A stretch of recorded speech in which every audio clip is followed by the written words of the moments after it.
Hey, so hello and welcome back everyone to this another beautiful, wonderful video. We are going to continue with this beautiful chapter of auditor. हम मैंने homework आप लोग को दे रखा है section 142 auditors remuneration, यहाँ से मैं करवाने वाला हूँ आज। इससे पहले हम लोगों ने क्या क्या देख रखा है, अपॉइंटमेंट देखा है and tenure of auditors. A lot of students they are asking me sir, जब भी आप कोई भी चैप्टर कराते हो, कंटिन्यूएशन होता है उस चैप्टर का, तो आप प्रीवियसली जो आपने कराया है उसको एक बार रिवाइज करवा दीजिए। बेटा जी वो रेगुलर क्लासेस में होता है, यहाँ पे क्यों नहीं हो पाता? क्योंकि टाइम कंस्ट्रेंट बहुत ज़्यादा है, टाइम मेरे पास बहुत कम है। तो यूट्यूब वाले बच्चों को थोड़ा मेहनत करना ये पड़ेगा कि ये वीडियो देखने से पहले, इससे पहला जो वीडियो था वो 2x स्पीड में एक बार देख लो तो तुम्हारा रिवीजन हो जाएगा। फिर यहाँ पे आ जाओ। जो बच्चे लाइव करते हैं, जो बच्चे रिकॉर्डेड वीडियोस करते हैं ना, उनको जो है रिकैप देखने का कोई ऑप्शन नहीं होता, इसलिए तब जो है हम लोग रिकैप करवा देते। लेकिन अगर आप यूट्यूब वाले बच्चे हो तो प्रीवियस क्लास को 2x स्पीड में देख लो, काम खत्म, दैट्स इट। ठीक है, चलो सेक्शन 139 हम लोग ने auditor appointment and tenure of auditor जो है वो देख रखा है। फिर removal, resignation and special notice of auditor ये भी देख रखा है। फिर हम लोगों ने eligibility and disqualification of auditor भी देख रखा है। फिर लास्टली हम लोग जो आज देखेंगे वो है सेक्शन 142 ऑडिटर्स रेम्यूनरेशन। ठीक है, ऑडिटर्स कमाता कितना है, ये इंपॉर्टेंट नहीं है फॉर योर एग्जामिनेशन कि ऑडिटर कमाता कितना है, लेकिन फिर भी करेंगे जरूर। देखो सेक्शन 142 क्या कहता है, सेक्शन 142 सबसेक्शन 1 कहता है authority to fix the remuneration. क्या बताओ? Authority to fix the remuneration. And 142 subsection 2 कहता है कंपोनेंट्स ऑफ द रेम्यूनरेशन, मतलब रेम्यूनरेशन में क्या क्या आ सकता है। समझ में आ रहा है? कौन से फीस इंक्लूडेड होंगे, ठीक है, कौन से एक्सपेंसेस इंक्लूडेड होंगे, क्या चीज इंक्लूड नहीं होगा वो भी जो है आपको देखने को मिलेगा यहाँ पे। Understood? So authority to fix remuneration कौन फिक्स करता है, बताओ? ऑडिटर का रेम्यूनरेशन कौन फिक्स करता है? Fixed in the general meeting और in manner described in that meeting. हमेशा याद रखना, जो जनरल मीटिंग होता है उसी के टाइम पे रेम्यूनरेशन फिक्स होता है।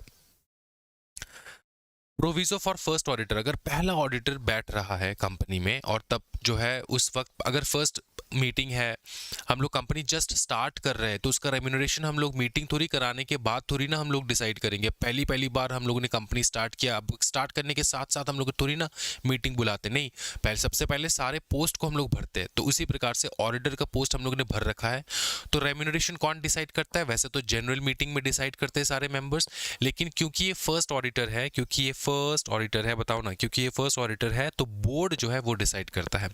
Board of directors fixes the remuneration for the first auditor. इस चीज का ध्यान रखना, ठीक है?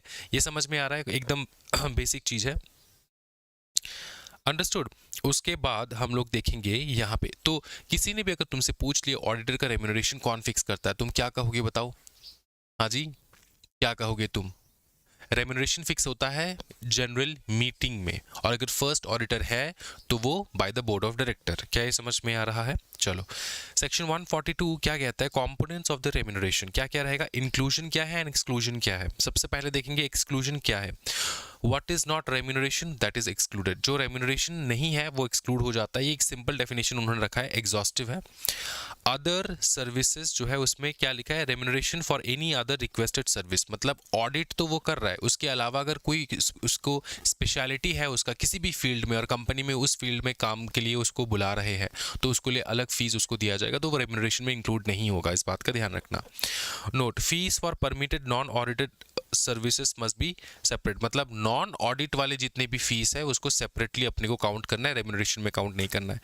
अब देखो इंक्लूजन में क्या क्या आता है। बेसिक ऑडिट फी जो तुमको मिलता है, ऑडिट करने का जो फी तुमको मिलेगा वही। आउट ऑफ पॉकेट एक्सपेंसेस, तुमको कहीं पे जाना है, रहना है, खर्चा वगैरह, ये सब रेम्यूनरेशन में इंक्लूड होगा।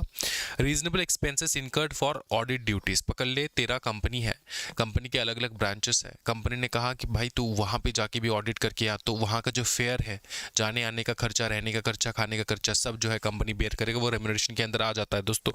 उसके बाद facilities extended, monetary value of facilities provided for audit fees, मतलब अगर तू ऑडिट कर रहा है, देखो क्या facilities, monetary value of facilities क्या क्या, जैसे होटल का खर्चा, ठीक है, तुम कहीं पे रह रहे हो, अंडरस्टूड, वो सब। Facilities extended, monetary value of facilities provided for audit duties, audit duty करने के लिए जो भी खर्चा तुमको लगता है। समझ में आ रहा है? ये पकड़ ले, तेरा फ्लाइंग वगैरह, बाइक से जा रहा है, पेट्रोल का खर्चा वगैरह ये सब आ जाता है। और ये पकड़ ले स्टे वगैरह, स्टे करने के लिए तू, समझ में आ रहा है? तो ये आ जाएगा तुम्हारा ऑडिट फीस के रेम्यूनरेशन के अंदर, एंड इट इज इंक्लूसिव। तो ये सारे कंपोनेंट्स जो है रेम्यूनरेशन में आ जाते हैं। तो बेसिक अंडरस्टैंडिंग ये रखना है दिमाग में कि ऑडिट के रेम्यूनरेशन जो है इस पे क्या क्या कंपोनेंट्स आ सकते हैं। तो बेसिक दिमाग में हमेशा याद रखना है कि कौन से चीज आ सकते हैं बेटा। तुम्हारा जो ऑडिट फी है वो आएगा, ऑडिट फी जो है वो आएगा, डेफिनेटली आएगा ऑडिट फी। क्यों नहीं आएगा दोस्तों? ऑडिट फी आएगा पूरा का पूरा। उसके बाद दोस्तों बताओ, उसके बाद जो आएगा, इसके साथ जो तुम रीजनेबल एक्सपेंसेस इनकर करते हो, एक्सपेंसेस इनकर करते हो, रीजनेबल एक्सपेंसेस इनकर करते हो, वो plus monetary value of facilities, जैसे कि स्टे वगैरह। ठीक है, तो monetary value of facilities, monetary value of facilities, ठीक है, मतलब फैसिलिटीज वगैरह, स्टे वगैरह, तो ये सारे जो है तुम्हारे इंक्लूड हो जाएंगे। Understood?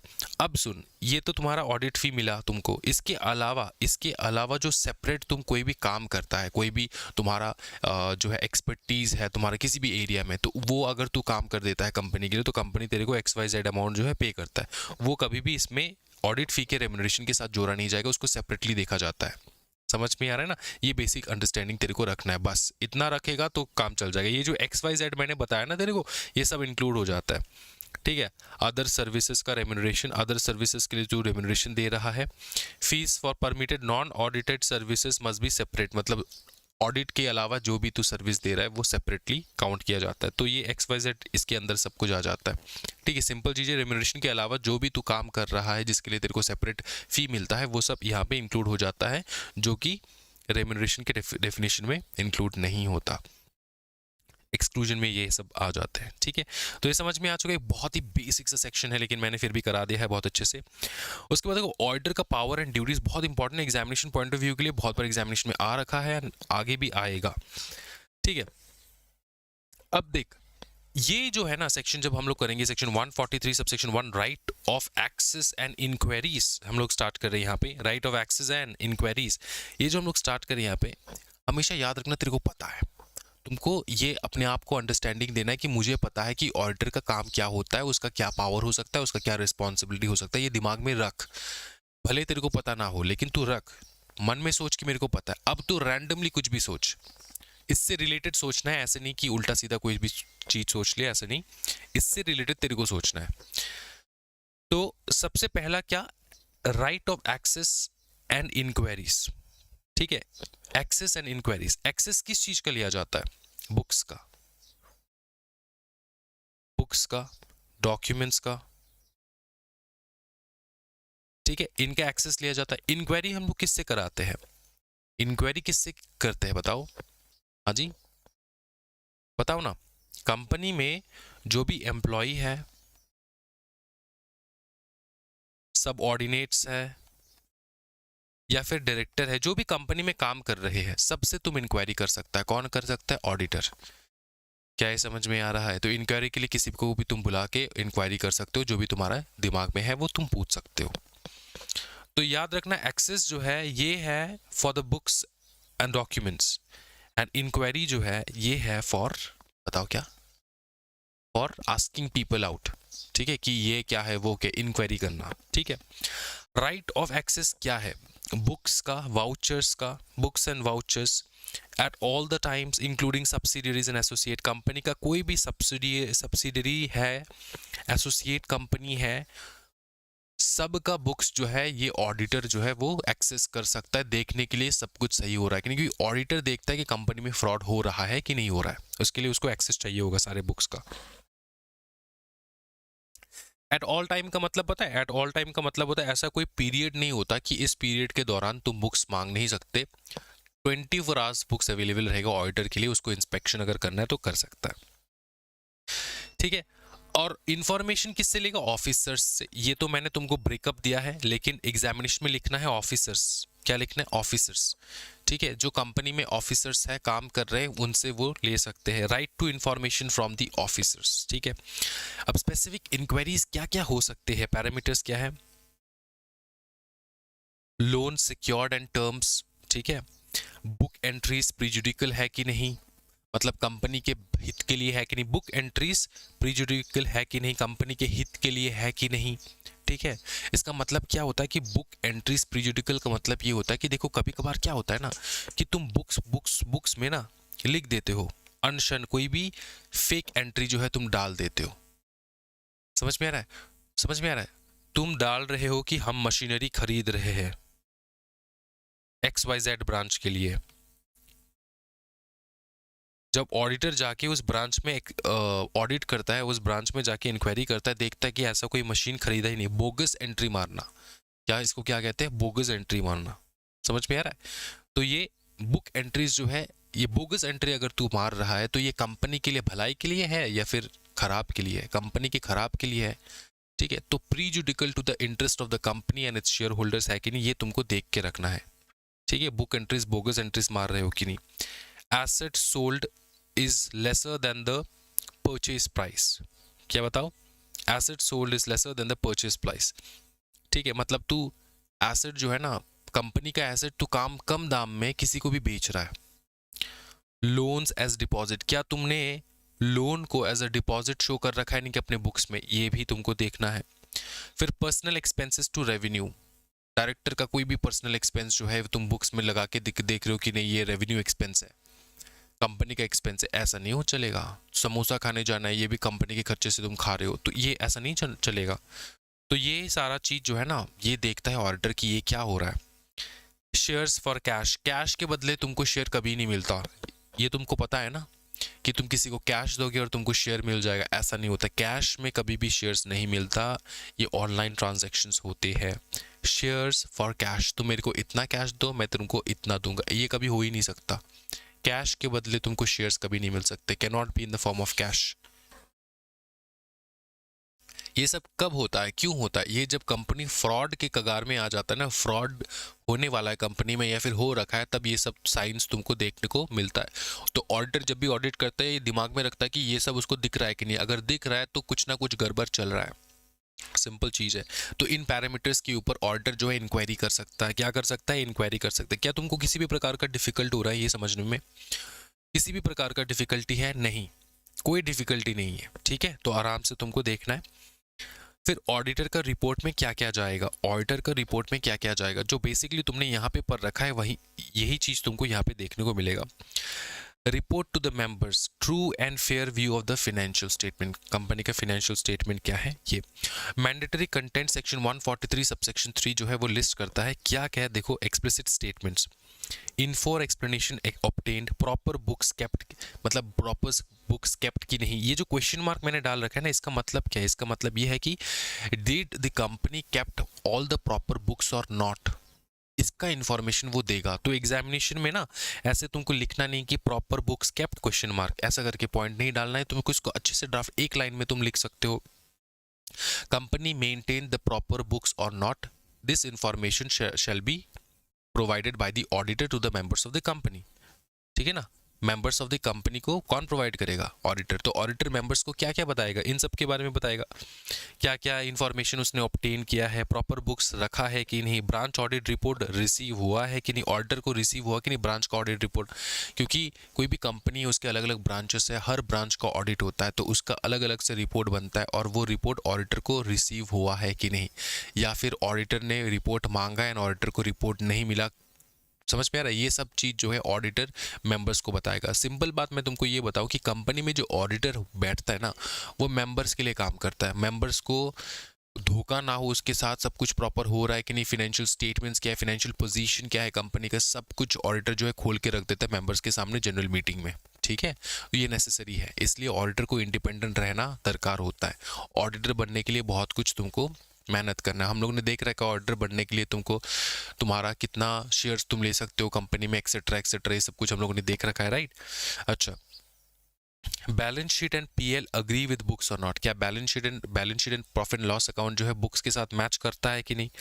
Compliance with accounting standard, जो भी अकाउंटिंग स्टैंडर्ड प्रेजेंटली चल रहे हैं उसी के अकॉर्डिंग तुमने तुम्हारे अकाउंट्स को मेंटेन किया है कि नहीं।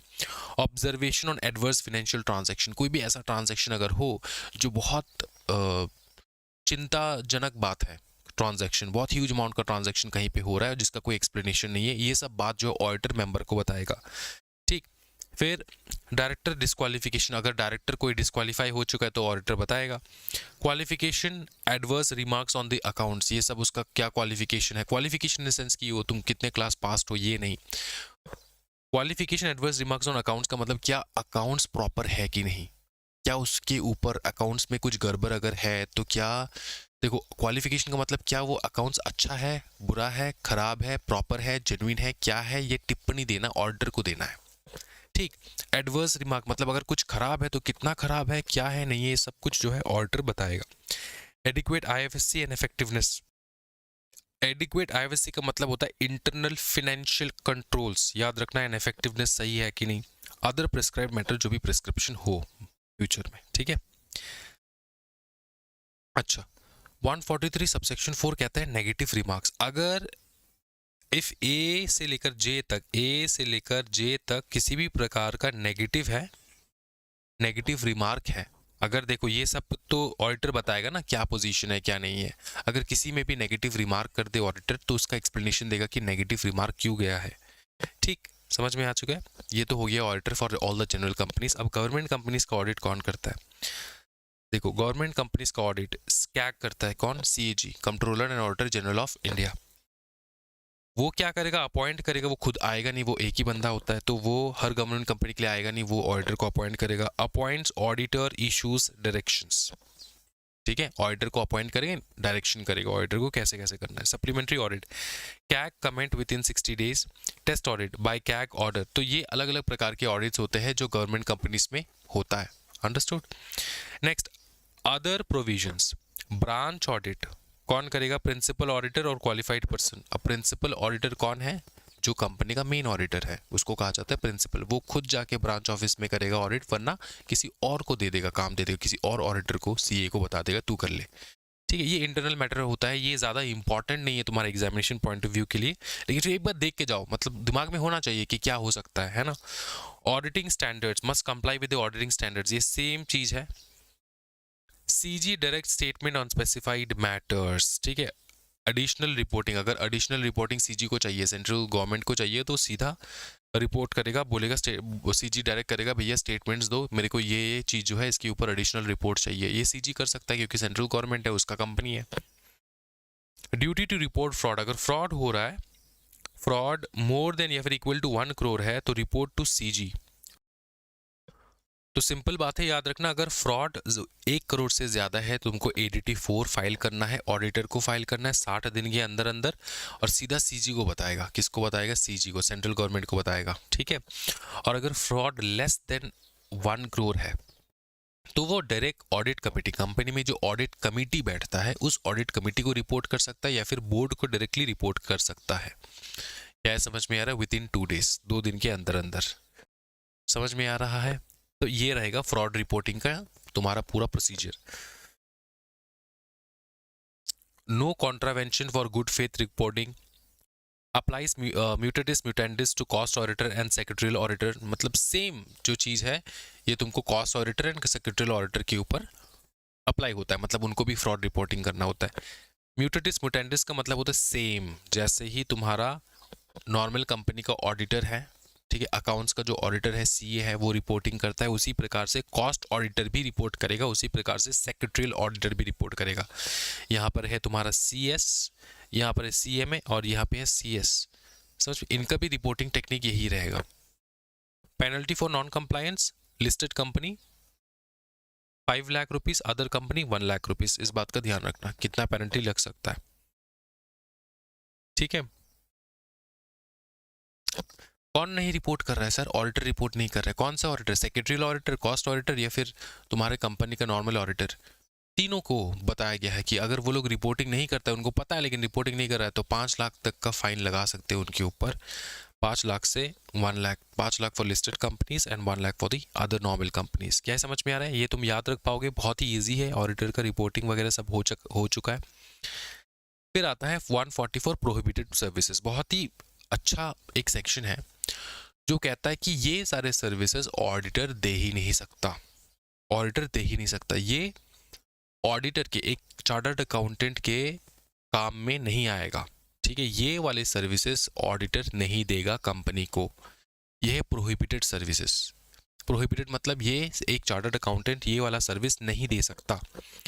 क्या है तुम्हारे दिमाग में आ रहा है? सेक्शन 144 क्या कह रहा है? प्रोहिबिटेड नॉन ऑडिटेड सर्विसेज, ठीक है।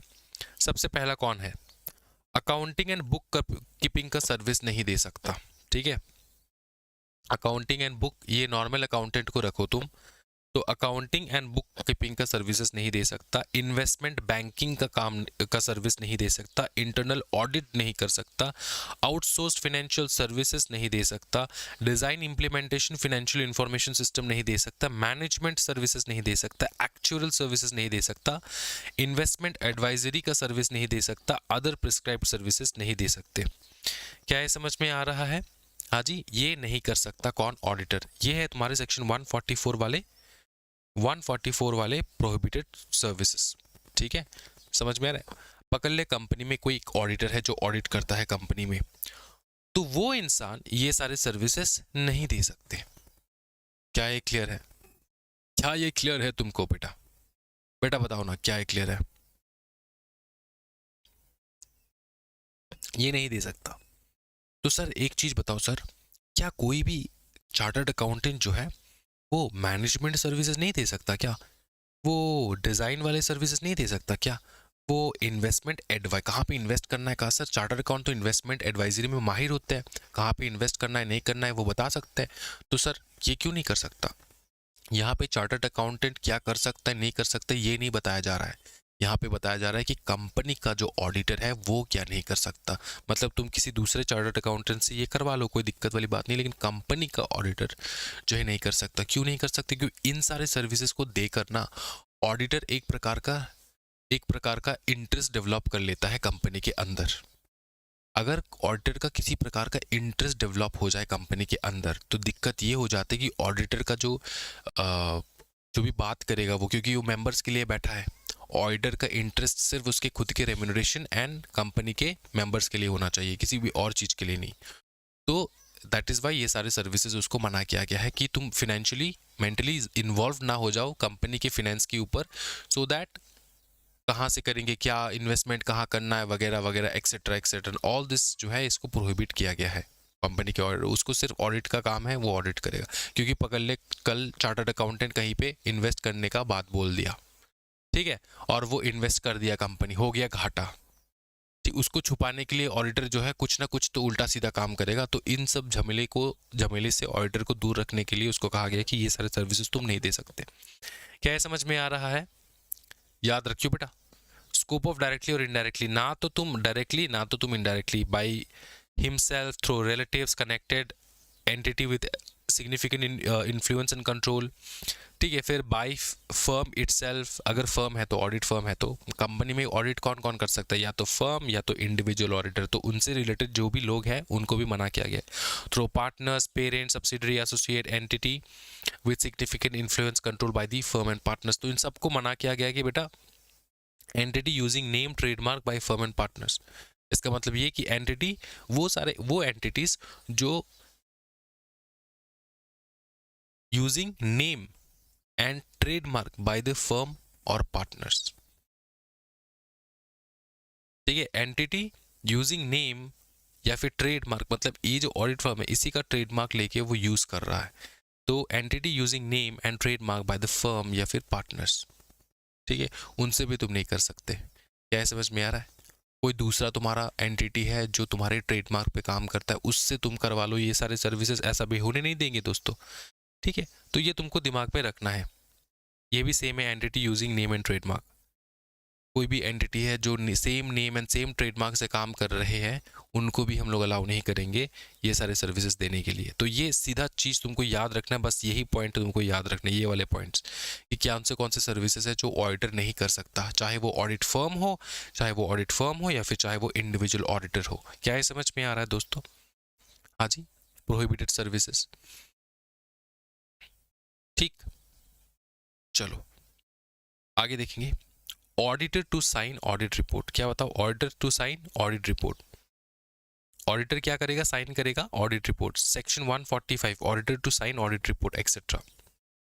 ऑडिटर का काम क्या है? ऑडिट रिपोर्ट पे साइन करना। तो ये सेक्शन तुमको पढ़ने से भी चलेगा, नहीं पढ़ने से भी चलेगा, लेकिन तुमको सिर्फ ये याद रखना है कि किसका ऑथोरिटी है साइन करने के लिए।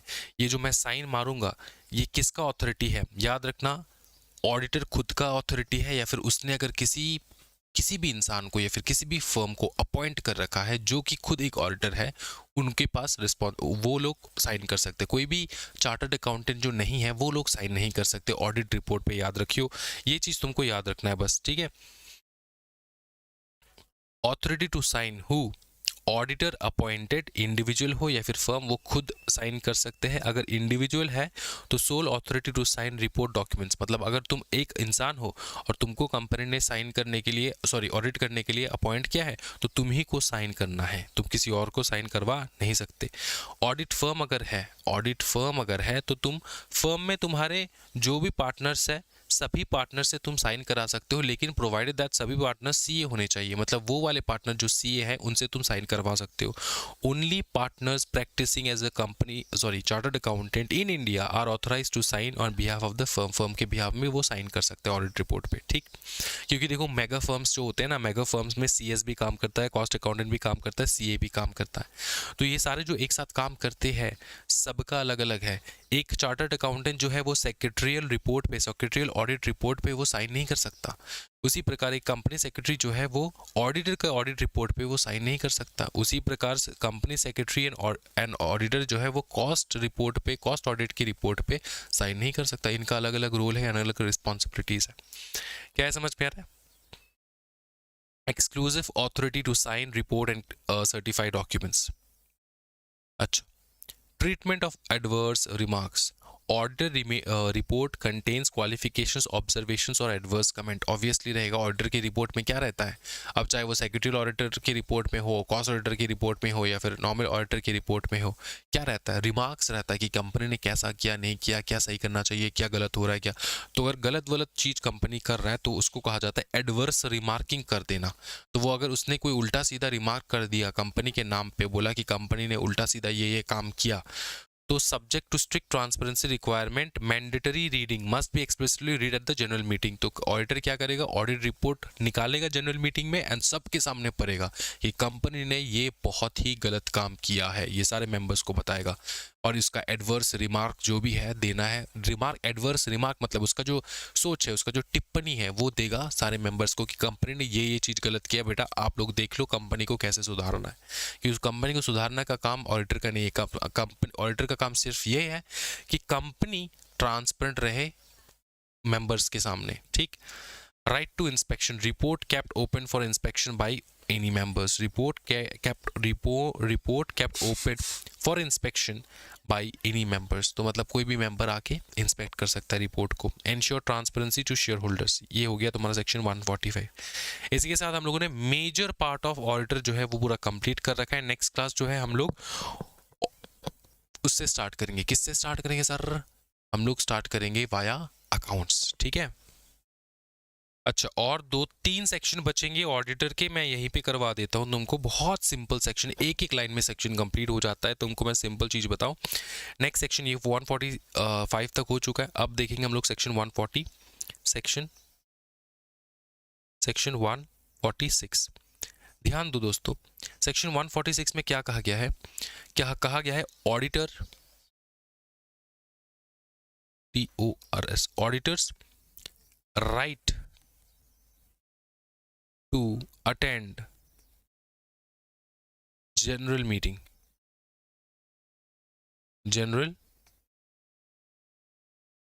ऑर्डर का right to attend the general meeting. Order का फिर से बताओ, right to attend the general meeting, auditor का right to attend the general meeting. तो ये सेक्शन ऑडिटर को अधिकार देता है। क्या अधिकार देता है? देखो, जब तक इंडिया में ना, जब तक कोई भी लॉ जब तक लिखित ना हो ना, तब कोई सीरियसली नहीं लेता और तब तुम प्रूव भी नहीं कर सकते। इसलिए ऑडिटर जनरल मीटिंग में तभी आ पाया है जब सेक्शन 149 ने उसको अधिकार दिया है कि तुम जनरल मीटिंग में अटेंड करो। ऑडिटर जो है वो अटेंड करेगा जनरल मीटिंग। ये अधिकार कौन सा सेक्शन देता है? 146। बस सिंपल बात यही है। समझ में आ रहा है? तो अगर नोटिस भेजा जा रहा है, जनरल मीटिंग का नोटिस भेजा जा रहा है सभी लोगों को, तो ऑडिटर को भी नोटिस जाएगा कि ऑडिटर भाई साहब तुमको भी मीटिंग में आना है। क्या ये समझ में आ रहा है? क्या auditor without any notice, without any invitation, क्या वो कंपनी की मीटिंग में जा सकता है, प्रेजेंट हो सकता है? आंसर है यस। अगर किसी ने तुमसे पूछ लिया कि किसने अधिकार दिया, तो तुमको बताना है सेक्शन 146। उसको एक तो बात यह है कि उसको नोटिस मिलने का पूरा अधिकार है, अगर नहीं मिला तो सेक्शन 146 उसको अधिकार देता है इस चीज के। समझ में आ रहा है? ये हो गया सेक्शन 146। ठीक, कोई दिक्कत वाली बात तो नहीं है? हाँ जी बताओ। अच्छा, 147 पेनल्टी वाला है, ये तुमको मैं नोट्स में प्रोवाइड कर दूंगा। सेक्शन 147 जो है ना, ये पेनल्टी है, और पेनल्टी कोई परवाने का चीज नहीं होता। वो जो है मैं तुमको नोट्स बना के तुमको दे दूंगा, ठीक है? Punishment for contravention, punishment for contravention मतलब जितना भी तुमने ऑडिटर का नियम वगैरह तुमने सब कुछ सीखा है ना, वो कंपनी के ऊपर लागू होता है, ऑडिटर के ऊपर लागू होता है। अगर उन्होंने कोई भी सेक्शन को, ऑडिटर ने कोई भी कंपनीज एक्ट का कोई भी सेक्शन को अगर उल्टा सीधा किया, मतलब उसके अगेंस्ट किया, उसको कॉन्ट्रावीन किया, तो उसको बम्बू से पीटेंगे। कितना पीटना है वो हम लोग उसका नोट्स में बना के तुमको दे दूंगा, कितना कितना क्या क्या लग सकता है उनके ऊपर, वो तुमको सिर्फ रीड कर, रट्टा ही मारना होता है, वो समझने का कोई चीज़ नहीं होता, रट्टा मार के चले जाना है, ठीक है? तुम्हारा कंप्लीट हो जाएगा, ठीक है? अब और एक सेक्शन होता है, ये लास्ट सेक्शन रहेगा तुम्हारा, सेक्शन 148। सर आप सेक्शन वाइज क्यों करा रहे हो? सेक्शन वाइज इसलिए मैं करा रहा हूँ, जिंदगी में तुमको सेक्शन वाइज ही करना है।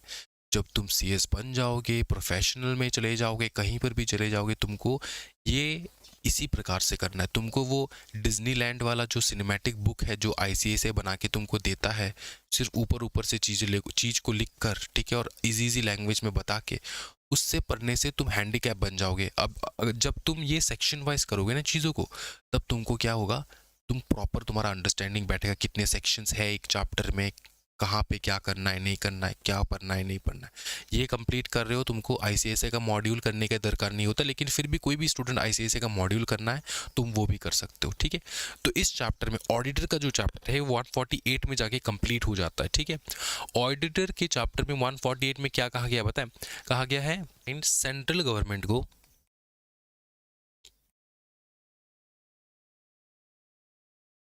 पावर देता है, सेंट्रल गवर्नमेंट को पावर देता है। किस प्रकार का पावर? बहुत प्रकार के पावर्स है सेंट्रल गवर्नमेंट के पास। हम लोगों ने जो कुछ भी पढ़ा है इस चैप्टर में, ठीक है, ये एक पर्टिकुलर कंपनीज एक्ट के हिसाब से हम लोगों ने पढ़ा है। कुछ ऐसे भी कंपनीज हो सकते हैं जो आउट ऑफ द स्कोप चला जाए, मतलब ये सेक्शंस वगैरह जो है इन कंपनीज के ऊपर एप्लीकेबल ही नहीं होगा, क्योंकि ये उसके इतने बड़े कंपनीज नहीं है, किसी दायरे में नहीं आते, ठीक है? तो ये सेक्शंस कवर्ड नहीं होते उन कंपनीज के ऊपर, ऐसा भी हो सकता है पॉसिबिलिटी, ठीक है? तो कहा गया है कि out of the blue central government जो है ना, वो किसी भी रैंडम कंपनी को, अगर सेंट्रल गवर्नमेंट को लगे कि नहीं बेटा ये जो कंपनी जो भी काम कर रहा है इसको बहुत सीरियसली अपने को मॉनिटर करना है। क्या करना है बताओ? मॉनिटर करना है। क्या करना है? मॉनिटर करना है।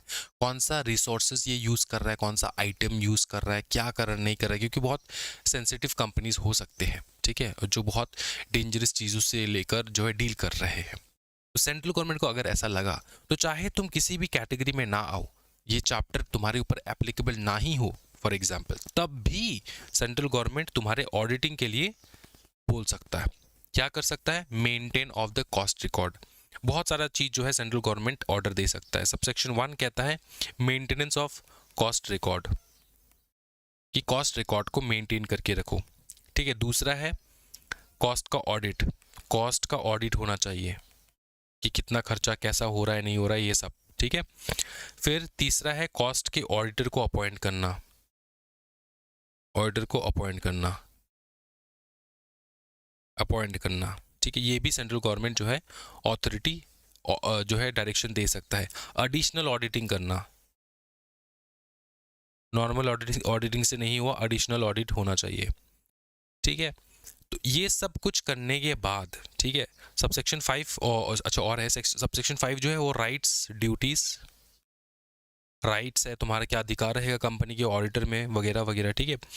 ड्यूटीज़ क्या रहेंगे, रिपोर्टिंग कैसे करना है, अगर क्या कोई स्पेसिफिक डायरेक्शन वगैरह दे रखा है कि नहीं कि इस प्रकार से रिपोर्टिंग करना है, उस प्रकार से रिपोर्टिंग करना है, ठीक है। तो ये जो सारा जो चीज़ है ना, और सबसेक्शन 6 लास्टली, ये सारा जो चीज़ है ये सेंट्रल गवर्नमेंट डायरेक्ट कर सकता है कि तुम्हारा प्रॉपर ऑडिटिंग होना चाहिए, एडिशनल ऑडिटिंग होना चाहिए, कैसे तुम रिपोर्टिंग वगैरह करोगे, ठीक है। ये सब कुछ करने के बाद सबसेक्शन 6 कहता है ये सब कुछ तुमको प्रॉपरली बनाने के बाद सबमिशन करोगे तुम सेंट्रल गवर्नमेंट को, सबमिशन टू सेंट्रल गवर्नमेंट। क्या ये समझ में आ रहा है, बताओ, हाँ जी बताओ, ठीक है।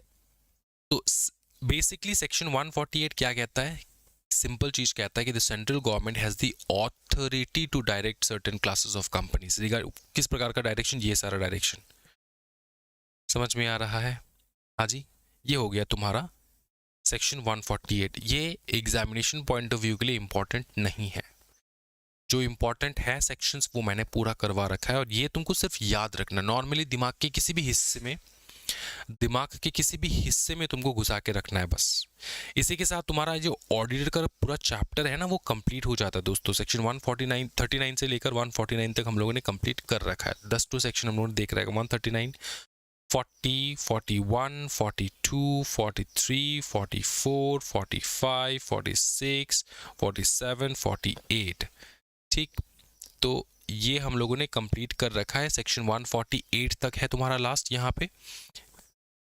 आई होप कि सारे जो सेक्शंस है वो क्लियरली तुमको समझ में आ रखा है। देखो, एग्जामिनेशन को बहुत सीरियसली लेना है। किसी भी पार्ट को, किसी भी कंटेंट को, किसी भी टॉपिक को हाफ समझ में आया है, हाफ समझ में नहीं है, ऐसे करके रखना नहीं है। ग्रुप मैंने बना रखा है। डाउट सॉल्विंग क्लासेस जो है मैं लेने वाला हूँ आज, मतलब सेशंस, क्लासेस नहीं, डाउट सॉल्विंग सेशंस जो है अब रोज़ मैं लेने वाला हूँ। तो ग्रुप में तुम लोग सेशंस जो है डाउट को क्लियर कर सकते हो, ठीक है। कोई भी स्टूडेंट टेस्ट सीरीज के लिए इंटरेस्टेड है तो डेफिनेटली आप लोग हमें कांटेक्ट कर सकते हैं in the given number, you can see to the left of your screen. और टेस्ट सीरीज बहुत इंपॉर्टेंट होता है दोस्तों, ज़रूर ज्वाइन करना है सो दैट तुम लोग फुल्ली प्रिपेयर्ड रहो और एग्जामिनेशन जो है 100% तुम प्रॉपरली एग्जामिनेशन देके निकाल दो, ठीक है। तो आज का वीडियो थोड़ा शॉर्ट रहेगा लेकिन चैप्टर कंप्लीट हो चुका है। कल हम लोग क्या करेंगे बताओ? कल हम लोग करेंगे, बताओ क्या, ऑडिट हो गया, ऑडिट कंप्लीट हो गया, अकाउंट्स करेंगे। अकाउंट्स का ज़्यादा कुछ है नहीं लेकिन अकाउंट्स करेंगे, करके हम लोग नक्की कर देंगे इस चैप्टर को। तो ये चैप्टर बेसिकली 2 चैप्टर का मिश्रण है। एक है ऑडिट एंड ऑडिटर, एंड दूसरा है अकाउंट्स। इसका मिश्रण है, मिक्सिंग करके कंपनीज एक्ट तुम्हारा बुक जो है वो ड्राफ्ट हो रखा है। तो नेक्स्ट चैप्टर हम लोग कंप्लीट कर लेंगे अकाउंट्स का, लेकिन ये टाइटल सेम ही रहेगा, अकाउंट्स एंड ऑडिट, ठीक है। तो आज के वीडियो में इतना ही दोस्तों। Thank you so much everyone, happy learning guys, bye bye, take care and जय हिंद।